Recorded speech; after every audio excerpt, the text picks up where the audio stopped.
Vamos lá, nesse vídeo vou analisar junto com vocês a carteira de um dos membros do canal, buscando responder várias questões. A primeira delas, a estrutura da carteira está condizente com o perfil de risco do investidor? Segundo ponto, quais são as principais posições aqui? Vale a pena ter essa concentração em Banco do Brasil, Vale e Petrobras? Outro ponto importante, empresas mais descontadas na carteira. Então aqui eu vou entregar o ouro para vocês e vou falar qual delas eu considero as empresas que estão realmente aqui com forte desconto frente ao seu valor intrínseco. Por fim, a gente vai fazer alguns ajustes aqui, né? Lembrando que essa aqui não é recomendação de investimentos, é simplesmente a minha visão com base na experiência de mais de 7 anos investindo em renda variável e com retorno bem acima da média. Então esse vídeo é um conteúdo didático, não encare nunca como recomendação de investimentos, eu quero trazer conhecimento real para você ganhar autonomia e caminhar com suas próprias pernas no mercado financeiro. Agora, se esse conteúdo te ajudar, eu peço que você me dê uma moral, deixando o seu like, também um comentário, tudo isso é muito importante para o nosso crescimento e bora para o vídeo. Aqui nós temos uma carteira iniciante com valor investido de R$ 49.600 e um patrimônio acumulado de R$ 52 mil. Vejam que ele começou tem pouco mais de 3 meses e ele tem uma concentração bem grande aqui no Banco do Brasil. É importante destacar que além das ações, ele tem uma posição relevante aqui em Tesouro Selic com R$ 15.700 e tem uma posição de R$ 1.600 em fundos imobiliários diversos. Então vou me ater basicamente aqui à alocação na Selic e também na renda variável, tá pessoal? Porque fundos imobiliários é uma classe de ativos aí que eu não acompanho tão de perto assim, então vamos focar aqui no core do canal. Vejam que ele tem uma concentração aqui de 29% nas ações do Banco do Brasil. E aqui eu tenho um ponto para destacar para vocês. O Banco do Brasil ele é hoje uma das ações mais descontadas negociadas em bolsa, tá pessoal? Importante destacar que o Banco do Brasil tem 2 pilares que ele trabalha muito bem. O primeiro deles é que fortemente ligado ao agronegócio, né? Então é um dos principais balcões de distribuição do Plano Safra e acaba sendo também um bom braço de captação. A gente vê isso no forte crescimento da carteira de crédito do agronegócio, que atinge agora a cifra de 386 bilhões de reais. E além disso é um banco fortemente ligado ao funcionalismo público, né? Então também um forte braço de captação. Vejam que nos últimos anos o banco vem trabalhando muito bem o seu índice de eficiência, entregando uma margem líquida crescente, explorando essas vantagens que eu acabei de falar para vocês. E tem entregado também um ROI superior a 20% nos últimos trimestres, né? Fechando um lucro líquido ajustado na casa dos 9,5 bilhões de reais. Então não é brincadeira, um banco que continua ainda muito rentável. Porém, um ponto de atenção especial aqui é justamente o crescimento da inadimplência junto ao agronegócio, né? Então vejam como ela vem crescendo e crescendo forte, e isso tem forçado o banco a aumentar bastante as suas provisões, né? Então provavelmente eu acho que no próximo trimestre nós teremos aí uma leve retração na rentabilidade do Banco do Brasil, né? O mercado já está precificando isso, uma vez que o banco hoje negocia com desconto de quase 20% no seu valor patrimonial, ainda entregando um ROI superior a 20%. Lembrando que temos um dividend yield projetado próximo de 10%, então eu já trouxe para vocês outras vezes esse valuation simplificado aqui que mostra que mesmo que a rentabilidade do banco caia para 18% ao ano, ainda assim ele deve entregar um dividendo de R$ 2,50 por ação, que vai ajudar bastante o Carlos a seguir reforçando os aportes na sua carteira de investimentos. Então aqui, apesar de ser um banco muito descontado ainda e com boas perspectivas de proventos, é um banco que já ocupa uma posição de 29% da carteira do Carlos. Então a minha sugestão é não reforçar os aportes agora. Por quê? Porque já é uma posição grande na carteira, então vamos esperar o próximo resultado, né? A gente não sabe se a inadimplência continuará crescendo e com a retração da rentabilidade pode ser que nós tenhamos maiores promoções do Banco do Brasil no início de 2025. Aqui na sequência nós temos as ações da Vale. Pessoal, a Vale é uma ação que tem vantagens competitivas a nível global também. Por quê? Porque ela acaba oferecendo um minério com maior concentração de ferro e tem para isso um custo de produção muito menor que seus pares. Isso fica refletido aqui na margem EBITDA da companhia, né? Que é a margem das operações. Isso mostra como as operações da Vale seguem muito eficiente, entregando ainda altos índices de rentabilidade. Temos um ROI de 22% e um ROIC de 21%. E quando a gente confronta esses indicadores de rentabilidade com o valuation atual da empresa, né, um PL de 5,4 vezes e um EV/EBITDA de 3,4, pode indicar um bom potencial de descontos. Eu acredito sinceramente que a Vale continuará sendo uma ótima geradora de dividendos nos próximos anos. Aqui nós temos um relatório da Genial Investimentos com base nos últimos resultados resultados da Vale, o terceiro trimestre de 2024. Com base nesses resultados, a Genial destaca que estão convictos de que o mercado penaliza em excesso a companhia. E eles seguem com recomendação de compra baseado em aspectos racionais, com preço-alvo em R$ 78,50. Então, com base no resultado, principalmente na prévia operacional, tudo mostra que a Vale continua muito sólida, sim. Mas é uma empresa que vai performar de acordo com o preço do minério de ferro, então não tem muito para onde correr. Apesar da característica cíclica, é uma empresa que gerou muito retorno nos últimos 10 anos. Então pega aqui, apesar dos altos e baixos, quem carregou a ação reinvestindo os proventos teve um retorno estratosférico, mas não é uma ação para qualquer carteira. Então o investidor iniciante tem que avaliar se vai querer realmente ter uma posição de 10% em commodities. Então é uma empresa boa? É. Tem uma característica cíclica bem mais agressiva, então tem que saber se vai estar disposto a carregar para o longo prazo.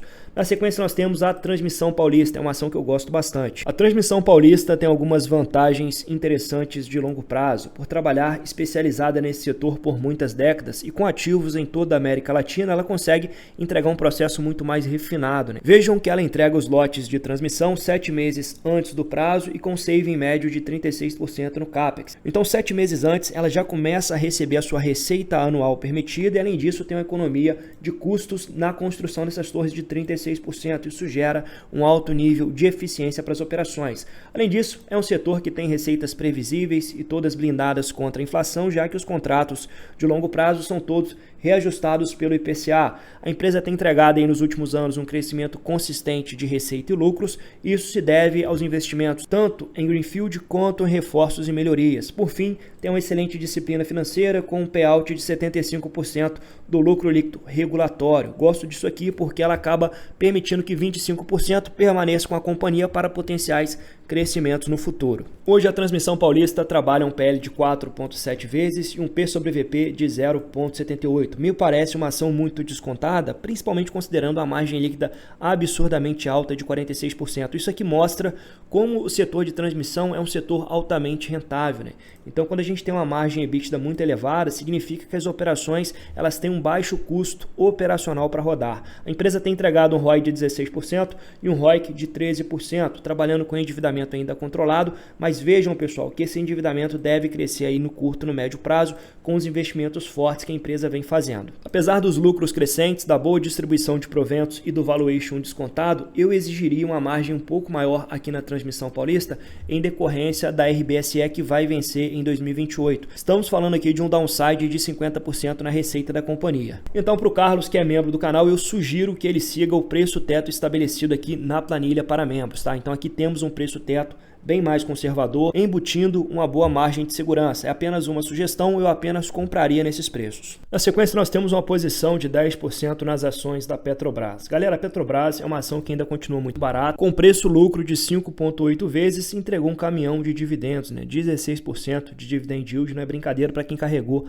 a Petrobras nos últimos 5 anos, ganhou muito dinheiro, sem dúvida. Porém, tem alguns pontos de atenção aqui. Primeiro deles, a gente está falando de uma empresa que é commodity, então vai performar um pouco ali o preço do barril de petróleo. Segundo ponto, que eu estou vendo um cruzamento aqui entre fundamento e cotação. Vejam que o lucro por ação da Petrobras subiu muito até 2022 e agora ele vem numa tendência de retração. Isso a gente pode ver também no gráfico do Status Invest, o que mostra mais uma vez que a empresa vem lucrando um pouco menos agora no ano de 2024. Por fim, o último ponto que chama atenção são as movimentações feitas pela atual CEO junto à Petrobras, demitindo alguns funcionários de carreira e técnicos e substituindo por quadros próximos ao PT e à Federação Única dos Petroleiros. Então esse aqui é um ponto que tem que acompanhar um pouco de perto, mas a companhia deve seguir entregando bons dividendos. Aqui nós temos o plano de negócios de 2025 a 2029 divulgado pela Petrobras na última semana. E nós temos aqui uma projeção de dividendos ordinários com faixa que começa em 45 bilhões e pode ser flexibilizada para pagamentos extraordinários de até 10 bilhões de reais durante todo o período do plano. Então a empresa tem sim no seu DNA continuar sendo uma boa pagadora de proventos. Galera, no caso da Petrobras, eu considero que é uma ação que deve continuar gerando aí bons proventos, mas eu não acho que é uma ação que está de graça nos preços atuais, principalmente diante dos riscos que estão no radar, né? Eu não aportaria agora, mas se eu tivesse comprado barato lá atrás, com certeza é uma ação que eu não venderia, porque vai continuar distribuindo muitos dividendos, vai ser o motor de renda para a carteira. Agora, um ponto que chama atenção aqui na estrutura da carteira do Carlos é que ela tem uma correlação bem grande com o Ibovespa, né? Vejam que os principais pesos da carteira são Vale, Petrobras e Banco do Brasil, assim como nós temos grandes pesos no Ibov com Vale, Petrobras e Banco do Brasil. Não são empresas ruins, inclusive todas três estão extremamente descontadas. Porém, se eu fosse o dono dessa carteira, começaria a olhar para setores um pouco mais perenes, saindo um pouquinho de commodities. Por quê, pessoal? A gente tem muita instabilidade política e econômica à frente, uma mudança de presidente do Banco Central, uma perspectiva de aperto monetário, então você quer aquilo que vai trazer maior segurança para sua carteira, e aqui eu já entro na Copasa, que é um excelente ativo que tem tudo a ver com carteira previdenciária. Por quê? Setor de saneamento básico é muito menos exposto às crises econômicas. A demanda por saneamento tende a continuar crescente junto com o desenvolvimento econômico do estado de Minas Gerais, e é uma empresa também que está com indicadores operacionais muito redondos. Uma empresa que trabalha com a margem líquida de quase 18%, demonstrando a eficiência das operações, está entregando um ROI de quase 18% e um ROIC de quase 12%. A empresa tem conseguido crescer receitas e lucros nos últimos 5 anos, está com endividamento controlado, ou seja, não vai sofrer tanto nesse cenário de aperto monetário, e é um PL de 6,8 vezes e um P sobre VP de 1,2. A empresa paga bons dividendos, já anunciou que vai realizar o pagamento de metade do lucro líquido na forma de dividendos e com uma excelente recorrência. Então talvez um dos jogadores mais defensivos da carteira do Carlos sejam aqui as ações da Copasa. Na sequência nós temos o Bradescão, uma posição de 8,2%. Galera, a tese de investimentos do Bradesco melhorou bastante com a entrega do último resultado. Então Marcelo Noronha está entregando o prometido, já conseguiu subir o ROI para casa dos 12% e aos poucos, realizando um controle maior das despesas do banco, ele vai conseguir aumentar a rentabilidade, né? A gente viu um bom controle da inadimplência na carteira, redução da PDD, então sem dúvidas o Bradescão é um banco que deve entregar tanto uma valorização nos próximos anos, pois enquanto o ROI for se expandindo, a tendência é que a cotação vai crescendo também, seguindo o crescimento de lucros, e também deve pagar um bom dividendo, principalmente para quem compra nesses preços. Lembrando que o banco hoje vem sendo negociado no seu maior desconto histórico, né, com um P sobre VP de 0,77. Ponto importante também é que a seguradora age como um colchão, uma proteção adicional para o banco, né? Então, as operações de seguros são extremamente redondas, a maior operação de seguros hoje da América Latina, e tem ajudado muito o banco nessa fase das vacas magras. Na sequência, nós temos as ações da Neoenergia, uma posição de apenas 7%. É uma ação que eu tenho em carteira, considero muito descontada, mas também é uma ação que vai sofrer um pouco mais nesse ciclo de aperto monetário. Então, a empresa está entregando dívida líquida sobre EBITDA em 3,5 vezes e deve seguir pressionada assim, inclusive trabalhando com a margem líquida bem apertada. Um ROI de apenas 11% e um ROIC de apenas 10%. Mas eu acredito, pessoal, que o bom trabalho feito nos últimos 5 anos deve seguir sendo entregue aí nos próximos 3 ou 4 anos. E quando essa empresa passar por uma fase de desalavancagem, a gente vai ver o lucro líquido crescer e crescer muito forte, né? Mas aqui tem que ter paciência, é uma empresa que não vai pagar tantos dividendos agora. Então a pergunta para o Carlos é: quer manter a Neoenergia na carteira? É uma empresa que está de graça, pode gerar um forte ganho patrimonial nos próximos anos, mas vai exigir de você muito mais paciência do que uma CPFL Energia ou que uma Transmissão Paulista. Aqui nós temos a Itaúsa, eu acho que é uma posição que poderia crescer na carteira. Por quê? A Itaúsa está muito redonda, o Banco Itaú continua crescendo muito forte a sua carteira de crédito, um crescimento de 10% ano versus ano. Já anunciou que vai pagar um dividendo extraordinário em 2025, então a Itaúsa está com boas perspectivas de dividendos e uma das ações mais defensivas para sua carteira, né? Então, uma empresa para você olhar um pouco mais de perto, considerando os aportes, inclusive com essa bonificação que ainda está em aberto até o dia 2 de dezembro de 2024. Na sequência, nós temos uma pequena posição de 6% em Semin 3. Sem dúvida, a Semin é uma empresa que gerou muito valor para os investidores nos últimos anos. A empresa tem pagado aqui um caminhão de dividendos, porém, em termos de valuation, eu considero ela uma empresa relativamente cara, principalmente se comparada à Vale, né? Então a Vale tem um PL de 5,4 vezes, um P sobre VP em 1,2 vezes e está com endividamento bem controlado. Já a Semin tem um PL de 7,4 vezes e um P sobre VP em 3,2 vezes. Então aqui você está pagando 3 vezes o valor patrimonial da empresa. Hoje eu direcionaria os meus aportes mais para a Vale, considerando aqui o potencial de desconto e também os indicadores de rentabilidade da empresa. Por fim, nós temos uma pequena posição em Caixa Seguridade, apenas 1,8%, também uma seguradora que é um ativo bem defensivo para sua carteira. Eu acho que ele poderia crescer aqui. Atualmente eu acho que a BB Seguridade está com um desconto mais interessante, mas aqui é a escolha do investidor. Sem dúvida, eu reduziria um pouco commodities para trazer uma seguradora. Você não precisa necessariamente vender as ações,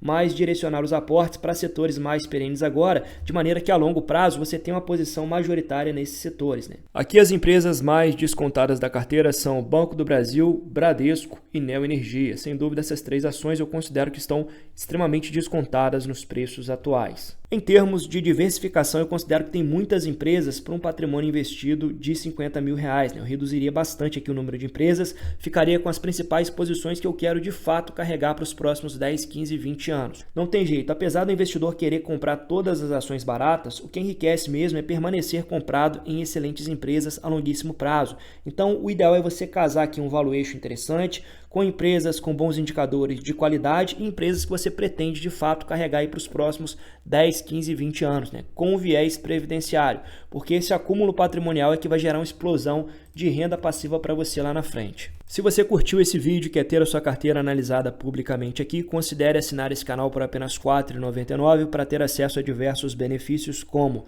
a minha planilha pessoal de investimentos, onde eu coloco o preço teto e análise de ações que eu considero seguras para uma carteira de investimentos a longo prazo, a plataforma de análise exclusiva aqui do canal, desenvolvida em parceria com minoritários, inclusive vou deixar o link da newsletter do grupo aqui embaixo para você assinar e receber conteúdo gratuito no seu e-mail toda semana, além do nosso grupo do WhatsApp, onde eu trago notícias diárias, fatos relevantes e também respondo a dúvidas dos membros. Se fizer sentido para você, fica aí o convite e até o próximo vídeo.